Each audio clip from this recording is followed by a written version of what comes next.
الله أكبر الله أكبر. الحمد لله رب العالمين، نحمده ونستعينه ونستغفره ونؤمن به ونتوكل عليه ونعوذ بالله من شرور أنفسنا ومن سيئات أعمالنا. من يهده الله فلا مضل له ومن يضلل فلن تجد له وليا مرشدا. وأشهد أن لا إله إلا الله وحده لا شريك له، وأشهد أن محمدا عبده ورسوله وصفيه وخليله، بلغ الرسالة وأدى الأمانة ونصح الأمة وكشف الغمة وجاهد في الله حق جهاده وعبد ربه حتى آتاه اليقين صلى الله عليه وسلم. فإن أصدق الحديث عباد الله كتاب الله، وخير الهدي هدي رسوله صلى الله عليه وسلم. يا أيها الذين آمنوا، يقول الله عز وجل بعد أن أعوذ بالله من الشيطان الرجيم: يا أيها الذين آمنوا لا تحلوا شعائر الله ولا الشهر الحرام ولا الهدي ولا القلائد ولا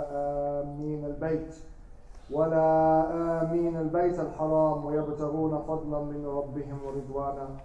وإذا حللتم فاصطادوا ولا يجرمنكم شنآن قوم أن صدوكم عن المسجد الحرام أن تعتدوا. وتعاونوا على البر والتقوى ولا تعاونوا على الإثم والعدوان. صدق الله العظيم. We praise Allah subhanahu wa ta'ala.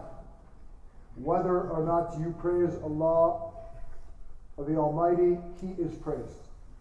Whether or not you choose to thank Allah subhanahu wa ta'ala, all thanks is due to Him anyway, eternally, for all time. We ask Allah subhanahu wa ta'ala for His help.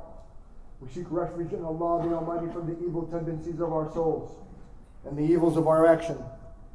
We bear witness there is nothing worthy of worship except Allah alone. And we bear witness that Muhammad sallallahu alayhi wa sallam is Allah's messenger and servant. Whomever Allah guides cannot be misguided, and whomever Allah subhanahu wa ta'ala leaves to go astray can never be guided aright. I ask Allah the Almighty to send down His mercy, His prayer, His blessings upon Prophet Muhammad sallallahu alayhi wa sallam, upon his family, upon the companions and the Muslims everywhere. My dear respected brothers and sisters, Allah subhanahu wa ta'ala says in the Quran, مَا قَدَرُ اللَّهَ حَقَّ قَدْرِهِ, that they do not appreciate Allah as Allah deserves to be appreciated, or they don't give Allah the credit that is due to Allah subhanahu wa ta'ala.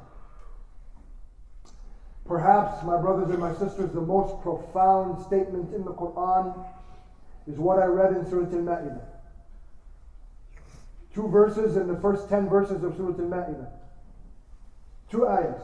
Where Allah subhanahu wa ta'ala says, لا يجرمنكم شنآن قوم أن تعتدوا, in verse number 2, and verse number 8, ولا يجرمنكم شنآن قوم على ألا تعدلوا. Don't let the hatred of a people towards you move you to commit the sin of aggression. That's second verse. Verse number 8, don't let the hatred towards you move you to commit injustice. And in verse number 2, Allah subhanahu wa ta'ala says, لا يجرمنكم شنآن قوم أن صدوكم عن المسجد. Don't let the hatred of the people who prevented you from going to the Masjid al-Haram. These verses were revealed after the conquest of Mecca. But Allah reminded the believers and us, Allah reminded the Prophet ﷺ and the Sahaba that no matter what, don't you stoop to the level of your enemies. You have to be different as believers. You cannot be like what is done to you. Remember when our Messenger ﷺ, in shock, and the blood didn't was not dry on his feet when he was expelled viciously from Ta'if. In shock, blood streaming down his legs. And Allah Azza wa Jal sent down the angels of the mountains. And He commanded them and said, do what you want. Whatever you say, they will do. If you want, we will crush Ta'if underneath the mountains. If you were put in that situation, what would you do? You walk to Ta'if. You want to make da'wah to the people. So not only did they prevent you, they insult you. And then they drive you out, sending the thugs of the street to stone you on your feet. What would you do if you were given the power of retribution? Did you know what our Messenger said? He says, Allah forgive them, for they don't know what they're doing. La'alla, maybe from their children will come people who believe in Allah.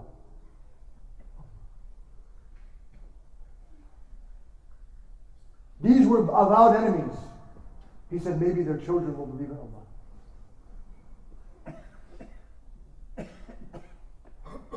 Do we not believe in the book of Allah subhanahu wa ta'ala? Do we not claim to follow the Messenger of Allah sallallahu alaihi wasallam and his example? Or are those just nice words? Or are they just platitudes? It's nice, but really it doesn't make a difference. Do you not think that Allah is not in charge? Yes, there is so much dhulm in the Muslim world. Absolutely. There is so much dhulm in the Muslim world. You cannot deny that. I am not going to stand here and deny that. Absolutely. But are you going to tell me that Allah subhanahu wa ta'ala is not in charge? Are you going to tell me that Allah Azza wa Jalla doesn't know what's going on? Do you think, and I'm not saying anyone here is doing this, I'm speaking in generalities. Do you think by getting up and committing murder in cold blood that you are going to protect the ummah? You think that Allah has usurped His majesty and His rububiyyah and His lordship, so that you think you have to help, you have to commit murder? مَا قَدَرَ اللَّهَ حَقَّ قَدْرِهِ. They did not appreciate Allah as He should be appreciated. وَلَا تَحْسَبَنَّ اللَّهَ غَافِلًا عَمَّا يَعْمَلُ الظَّالِمُونَ. Don't think for a moment. لا تحسبن, don't think for a moment. The Arabic emphasis. Don't even think for a second that Allah is unaware of what the Zalimun do. Don't think for a moment that Allah is not in charge. إِنَّمَا يُؤَخِّرُهُمْ. And verily, indeed, no doubt about it, He's giving them time. لِيَوْمٍ, for a day. تَشْخَصُ فِيهِ الْأَبْصَارِ, where the eyes will stare in horror. You think Allah is not in charge? You think Allah doesn't know what's going on the killing fields of the Muslim world? Who do we think we are, that we can take matters into our own hands? Is there anywhere in our tradition, in the sunnah of our Messenger sallallahu alaihi wasallam, where he ever took retribution against innocent people? Ever? Very simple. The reason, alayhi salam, he left Ali ibn Abi Talib radiallahu anhu karramallahu wajhah behind in Mecca is to return the amanat to the very people who expelled him from Mecca. During the day, they fought the Prophet ﷺ tooth and nail. They tried to assassinate him. They tortured the believers. They killed the believers. But they knew there was nobody more honest than the Messenger of Allah. And they kept their valuables with none other than the one that they tried to expel. Put yourself in that situation. Somebody here, he says here, I have $1 million. I want you to keep it safe. And then he walks out, and then he throws eggs at your face. Are you going to take that $1 million? Oh, dude, take it back. Put yourself in that situation. What would you do? But our Messenger ﷺ kept his cousin behind in Mecca to return the eminence. Do we not follow the Messenger of Allah ﷺ? Do we not we say La ilaha illallah Muhammad Rasulullah? Or are these just niceties? Yeah.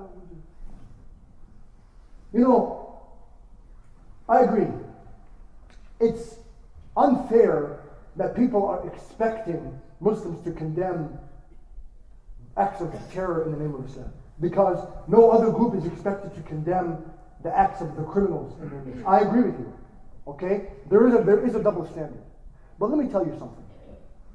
When someone walks up to a cafe and then says Allahu Akbar and then guns down innocent people, they defile the name of Allah subhanahu wa ta'ala.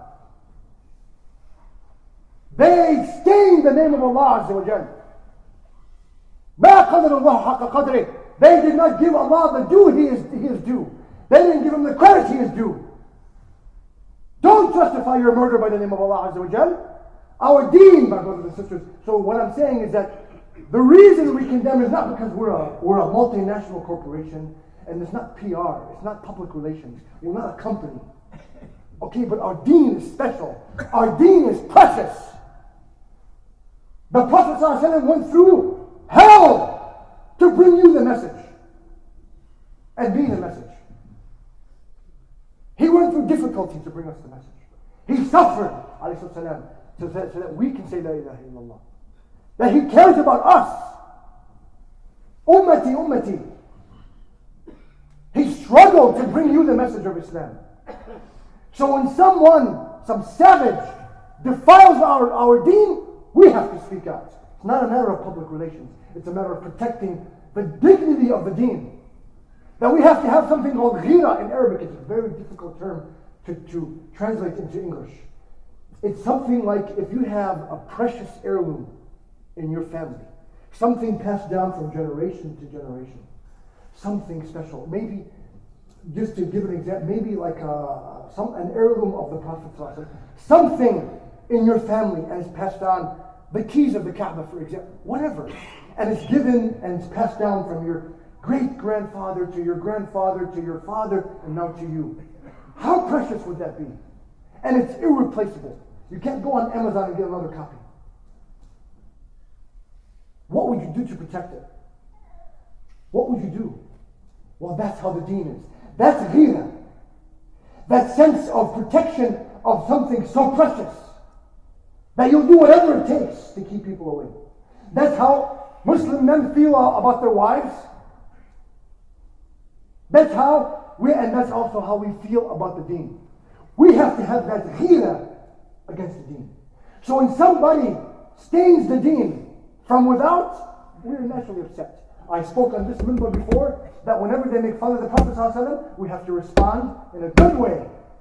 Because it wasn't the first time they made fun. But when someone within us stains the deen by acts of murder and savagery, we have to have that same ghira. Because it's not in our tradition. Every single one, a person who... The day Sayyidina Umar radiallahu anhu became Muslim, what was he doing? Was he playing soccer? Was he going hunting? No. He was on his way, sword in hand, to kill the Messenger sallallahu alaihi wasallam. That day he became Muslim. And he became the greatest, one of the greatest khulafa in our history. One of the greatest leaders of human history. Second in greatness only to Abu Bakr. That day he became Muslim, he was on his way to murder the Messenger sallallahu alaihi wasallam. Every person that doesn't have Islam is your potential brother or sister. We don't keep the deen like this, and we want people. We want salvation for everybody. We want what's good for the people. So if somebody hasn't accepted yet, what right do we have to take their lives? People have nothing to do. If you don't like it done to you, and I don't like it, when you don't like your wives who are wearing hijab screamed at in a supermarket because of what the savages do overseas, and it's not fair. When you don't like being painted by the sins of the criminals, then why do you do it to other people? And take it to the most violent extreme by murder.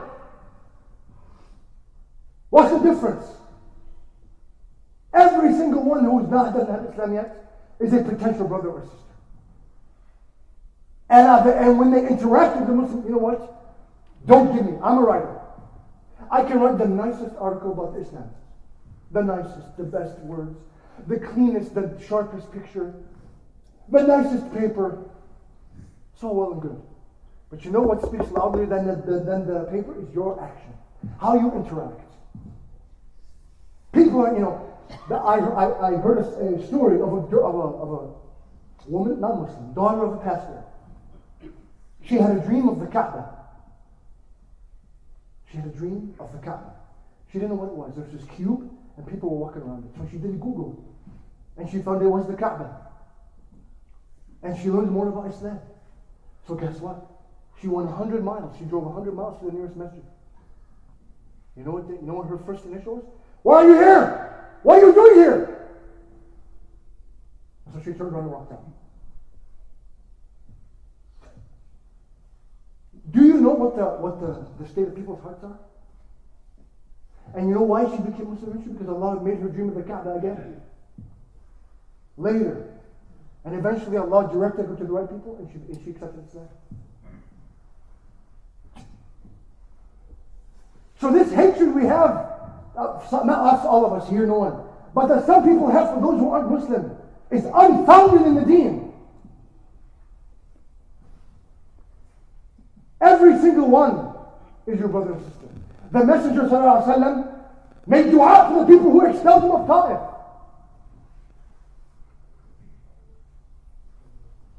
He made dua for them. Maybe their children will become Muslim, and you know what? That's how Islam came to the Indian subcontinent. From people from Ta'if.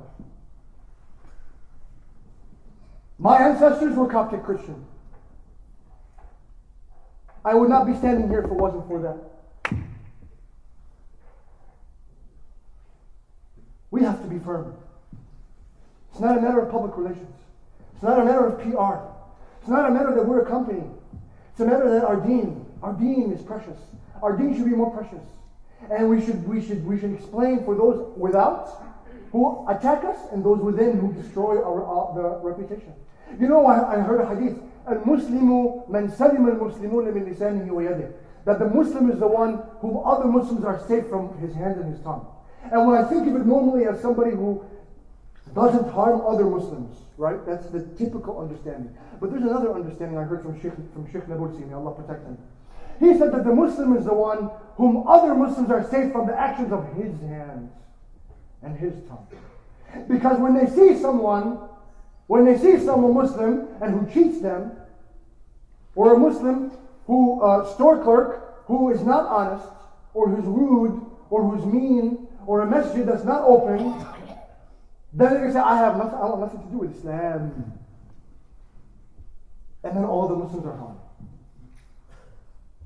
This is the way it is. You know, we are held to a higher moral standard. It's the way it is. Okay? They're not going to play fair. I've talked about shaitan in this member before. Shaitan does not play fair. Shaitan does not play fair. You can talk about the conspiracies, all of it. I don't blame shaitan for being shaitan. Shaitan doesn't play fair. Did he play fair with Adam alayhi salam? فَدَلَّاهُمَا بِغُرُورٍ, the Arabic says. دَلَّاهُمَا. Then this is the, like slowly pulling up the bucket in a well. He roped him in slowly.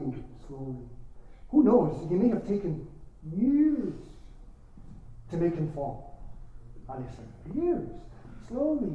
And he came nice. Assalamu alaikum, Adam. All of this is yours? MashaAllah. MashaAllah, beautiful. Very nice. I'll see you later. The next time, MashaAllah, all of this? Wow. You know what I heard? Because I was there when you weren't there. You know what I heard? I heard that there's this tree over there. If you eat it, you'll become like the angels. Because I was there. You weren't there. You weren't created, but I was there. So I'm just, Wallahi Adam, I'm telling you the truth. وَقَاسَمَهُمَا إِنِّي لَكُمَا مِنَ النَّاصِحِينَ. He swore by Allah. I'm telling you the truth. Shaitan's not going to play fair. But we're different. That's it. That's the moral standard is high. That's why the enemies of the Prophet ﷺ became Muslim. That's why the son of Abu Jahl, Ikrimah, became a hero of Islam. The son of Abu Jahl, Fir'aun of the Ummah, he became Muslim. You go on? That's who we are. That's how we're supposed to be. All the time. And you have to remember, Allah is in charge. Allah hasn't gone anywhere. Allah is still on the job. لا يجرمنكم شنآن قوم أن صدوكم عن المسجد الحرام أن تعتدوا. Never let the hatred of the people towards you move you to commit the sin of aggression. أقول قولي هذا واستغفر الله لي ولكم من كل ذنب عظيم. توبوا إلى الله إنه يحب التوابين ويحب المتطهرين واستغفروه إنه هو الغفور.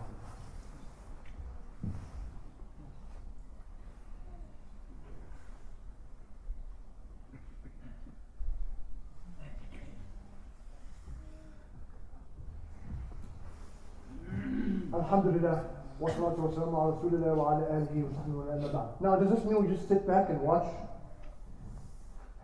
as our brothers are being oppressed? No. Help them as much as we can. Make dua, number one. Allah is in charge. Make dua, number one. Number two, if we have ability to speak out against the injustice, speak out against the injustice. Okay? If we have an ability to go and donate to organizations that help them, do that. If you can go and relief missions, to do that. But to go and then to go to some people sitting in a cafe somewhere and open fire is not helping. That's not jihad.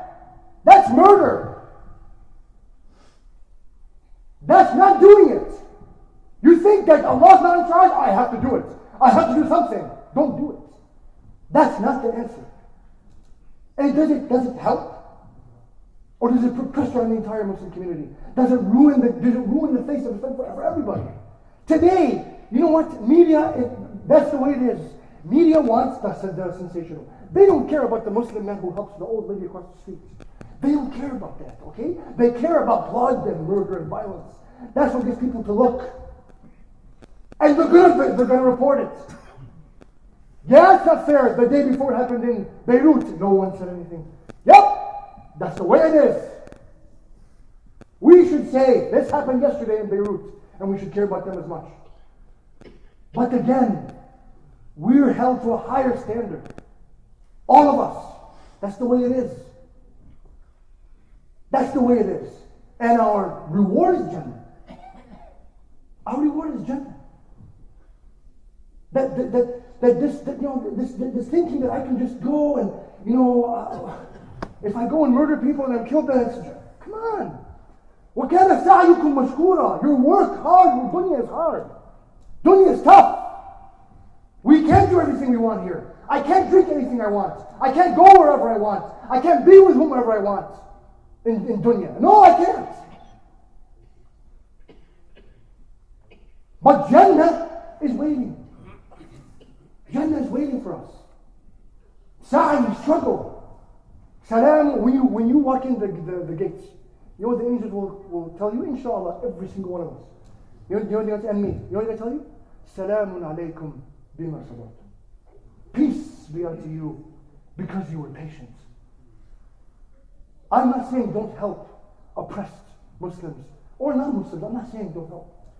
But if your help is murder, don't help. It can't be murder. Help.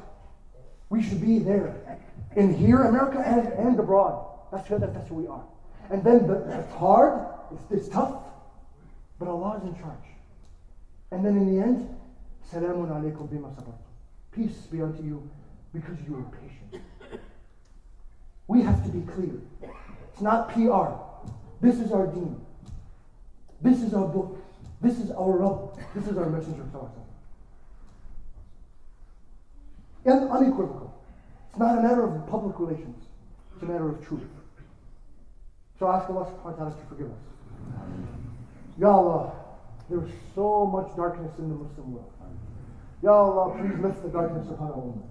Ya Allah, send your protection. We are blessed here in this country to have protection, to worship in a masjid without being blown up, to come on Friday and meet each other and enjoy our company without fear of dying.